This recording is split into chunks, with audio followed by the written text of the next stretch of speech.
മുമ്പൊക്കെ ഒരു സ്കൂളിലെ ഒരു ക്ലാസ്സിലെ 5-6 കുട്ടികളൊക്കെ ചില കുഴപ്പങ്ങൾ കാണിക്കുന്നുണ്ട് എന്ന് മനസ്സിലാക്കിയിരുന്നെങ്കിൽ പിന്നീട് അത് എണ്ണം കൂടി. ഇപ്പൊ നമുക്കറിയാം, പെൺകുട്ടികൾ പോലും സുരക്ഷിതരല്ല എന്ന് മാത്രമല്ല അപകടത്തിൽ പെട്ടുകിടക്കുന്നു.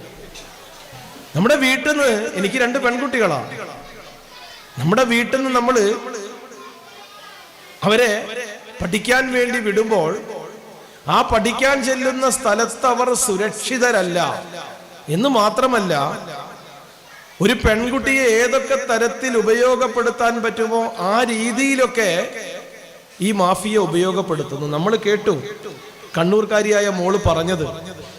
9ാം ക്ലാസ്സിൽ പഠിക്കുന്ന കുട്ടിയെ ശ്രദ്ധിക്കണം, 9ാം ക്ലാസ്സിൽ പഠിക്കുന്ന കുട്ടിയെ അതേ ക്ലാസ്സിൽ പഠിക്കുന്ന പയ്യൻ ലഹരി മരുന്ന് കൊടുത്ത് സാവധാനം സൗഹൃദം സ്ഥാപിച്ച് പിന്നീട് ആ പെൺകുട്ടിയെ എല്ലാ തരത്തിലും ഉപയോഗപ്പെടുത്തി അവളോട് വീട്ടിൽ നിന്ന് പണം മോഷ്ടിച്ചു കൊണ്ടുവരാൻ പറഞ്ഞ്, പണം മറ്റ് പല വഴികളിലൂടെയും കണ്ടെത്താനുള്ള മാർഗം അവളോട് പറഞ്ഞു കൊടുത്ത് അതിന് പ്രേരിപ്പിച്ച്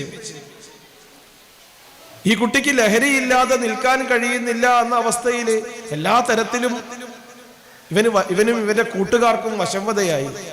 അവസാനം അടിയും തൊഴിയും അതൊക്കെ ആ കുട്ടി പറയുന്നതാ.